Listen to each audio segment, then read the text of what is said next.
नमस्ते दोस्तों, welcome to study मस्ती हैक्स। आज हम साइंस, फिलॉसफी और सोसाइटी के एक ऐसे इंटरसेक्शन पर बात करेंगे जिसे अक्सर हम हल्क जैसे फिल्मों में संभव होते देखते हैं, लेकिन आज तक वैज्ञानिकों ने इसे रियल लाइफ में क्यों नहीं किया। हम अपनी खेती और जानवरों को देखें तो हमने जेनेटिक साइंस का बहुत फायदा उठाया है। हमने जेनेटिकली मॉडिफाई ऑर्गेनिज्म बनाए हैं। एक तरफ हम प्लांट को मॉडिफाई करते हैं ताकि वो कम पानी में ज्यादा उत्पाद दे सके और कीड़े मकोड़ों से खुद को हिफाजत कर सके। इसका एग्जाम्पल आप रियल लाइफ में भी देख सकते हो। जहाँ पहले छोटे छोटे अमरूद आते थे, वहीं अब बड़े और पहले से ज्यादा मीठा होता है। इसका एक और एग्जाम्पल ग्रीन रिवॉल्यूशन भी है, और यह सब संभव हो पाया जीन मॉडिफिकेशन की वजह से। हम जानवरों को भी मॉडिफाई करते हैं ताकि वो जल्दी बड़ा हो सके या उनकी रेजिस्टेंस बीमारियों के खिलाफ बढ़ जाए। ये सब हम फूड सिक्योरिटी और इकोनॉमिक इफिशिएंसी के लिए करते हैं। इसमें भी आप देख सकते हो चिकन जो कम समय में ज्यादा बढ़ता है, या फिर आपने अभी हाल ही में सुना होगा कि कैसे एक विलुप्त हुए भेड़िए को उसके जीन से वापस नया लाइफ मिला। लेकिन दूसरी तरफ जब बात आती है इंसानों के जीन की, तो हम सब बहुत कॉशन हो जाते हैं। हम जेनेटिक एनहेंसमेंट की तो बात करते हैं, जैसे इंटेलिजेंस बढ़ाना या कोई खराब जीन हटाना,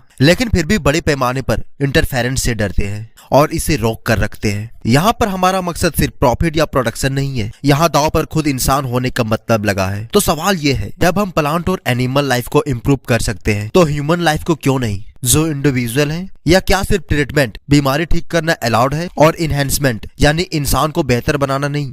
आज हम इन्हीं दो नजरियों के बीच का डिफरेंस एक्सप्लोर करेंगे। हम समझेंगे कि इसके पीछे सिर्फ साइंस नहीं बल्कि बड़े एथिकल, सोशल और इवोल्यूशन रीजन भी है। चलिए शुरू करते हैं इस कॉम्प्लेक्स और क्रिटिकल टॉपिक को।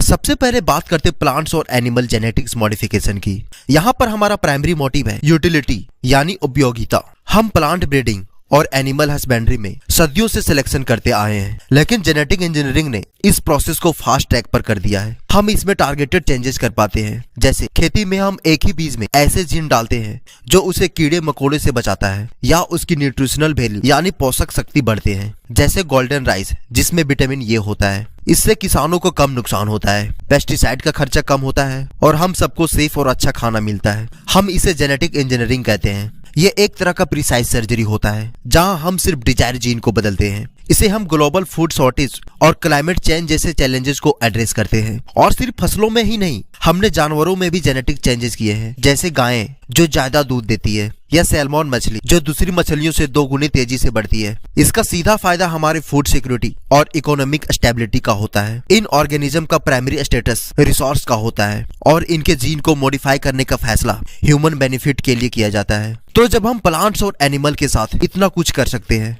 तो इंसानों के साथ क्यों नहीं? क्या हम नहीं चाहेंगे कि सब हेल्दी हो, कोई जेनेटिक बीमारी ना हो, सबके पास एक्सेप्शनल एबिलिटीज हो? यहाँ पर वैल्यू सिस्टम चेंज हो जाता है। प्लांट्स और एनिमल को हम मीन्स टू एंड मानते हैं, लेकिन इंसानों को हम एंड इन देमसेल्फ मानते हैं। उनकी लाइफ की वैल्यू सिर्फ उनकी प्रोडक्टिविटी या यूटिलिटी से नहीं आती है। जब हम इंसानी जीन की बात करते हैं तो हम सिर्फ फिजिकल एट्रीब्यूट की बात नहीं कर रहे होते हैं। हमारी चेतना, पर्सनैलिटी, इंटेलिजेंस, इमोशन, ये सब हमारे जेनेटिक मेकअप और इन्वायरमेंट के कॉम्प्लेक्स इंटरेक्शन से जुड़े हैं। अगर हम इसमें बदलाव करते हैं तो हम इंसान होने का मतलब ही नहीं बदल देंगे। हम नेचर को कंट्रोल करने की कोशिश कर रहे हैं, और ये एक बहुत ही डेंजरस आइडिया होगा। बहुत गहरी बात है। हमारे हर इंसानी जिस्म में एक जर्मलाइन सेल होती है जिनसे नया जीवन बनता है। अगर हम इन सेल्स की जीन को बदलते हैं तो वो चेंज सिर्फ इंसान में नहीं रहेगा, वो उसकी फ्यूचर जनरेशन में भी पास हो जाएगा।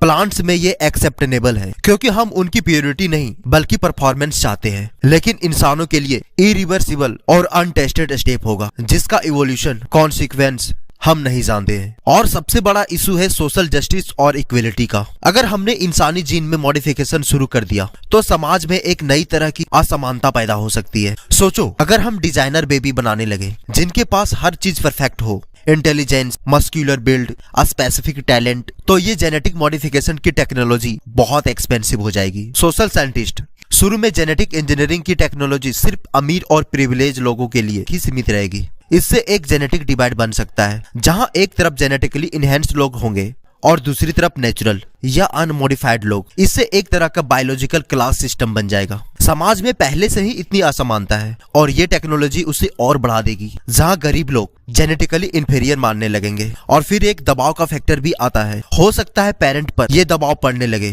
कि वो अपने बच्चे या एम्प्लॉय को जेनेटिकली इनहेंस करवाएं सिर्फ कॉम्पिटिटिव रहने के लिए। ये इंसानी आजादी और चॉइस के खिलाफ है। प्लांट्स पर कोई ऑटोनॉमी नहीं होती है, लेकिन इंसानों पर सेल्फ डिटर्मिनेशन का हक होता है। और सिर्फ सोशल इशू नहीं, साइंस खुद भी इतनी एडवांस नहीं हुई है कि इंसानी जीन्स के साथ बिना किसी गलती के साथ एक्सपेरिमेंट कर सके।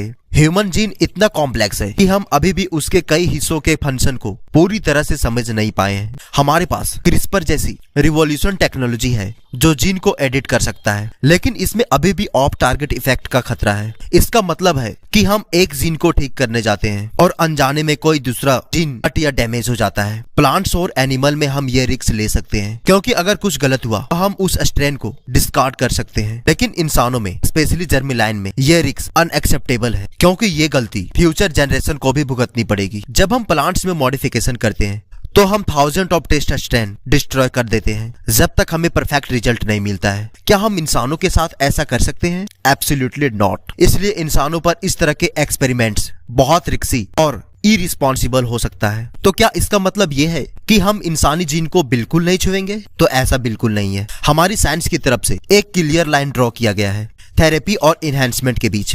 हम जीन थेरेपी पे काम कर रहे हैं। इसका मकसद है दुख तकलीफ को कम करना। जीन थेरेपी का मकसद है बीमारियों को ठीक करना, जैसे cystic fibrosis, sickle cell anaemia या कुछ तरह का ब्लैडनेस। हम गलत जीन को सही करते हैं ताकि मरीज नॉर्मल जिंदगी जी सके। ये इन्हेंसमेंट नहीं है, हम किसी को सुपर नहीं बना रहे हैं, बल्कि ये ट्रीटमेंट है। और ये थेरेपी सिर्फ उस मरीज तक सीमित रहती है, उसके फ्यूचर बच्चों तक नहीं पहुंचती है। इसके लिए बहुत स्ट्रिक्ट एथिकल गाइडलाइंस है। एग्जैक्टली फोकस अभी हीलिंग पर है, ना कि इम्प्रूविंग पर। जब हम प्लांट को जीएमओ बनाते हैं तो हम नेचर को बेटर बनाने की कोशिश करते हैं। जब हम इंसानों में जीन थेरेपी करते हैं तब हम नेचर की गलती को ठीक करने की कोशिश करते हैं। और इसी डिफरेंस की वजह से दुनिया के ज्यादातर गवर्नमेंट्स ने जर्मलाइन एडिटिंग जो चेंजेस फ्यूचर जनरेशन पर जाए उस पर रोक लगाई हुई है। तो ये वो वजह थी क्यों हम प्लांट्स और एनिमल्स के जीन को मॉडिफाई करते हैं अपनी जरूरत के लिए, लेकिन इंसानों के जीन के साथ इंटरफेरेंस से डरते हैं। हमारा फैसला यूटिलिटी और इकोनॉमी पर बेस्ड नहीं है, ये एथिक्स, सोशल जस्टिस और रिवॉल्यूशन विजडम पर बेस्ड होना चाहिए। हमारी लाइफ में बहुत सी चीजें ऐसी है जो हमें यूनिक बनाती है और उनमें से एक हमारी नेचुरल डाइवर्सिटी है। हमारा हर जीन वेरिएशन शायद किसी फ्यूचर इन्वायरमेंट में जिंदा रहने के लिए जरूरी हो सकता है। शायद यही वजह है कि हमें अपने नेचुरल सेल्फ को सेलिब्रेट करना चाहिए। आप क्या सोचते हो इस बारे में कि फ्यूचर में ह्यूमन एनहांसमेंट को अलाउड करना चाहिए? हमें कमेंट में जरूर बताइए।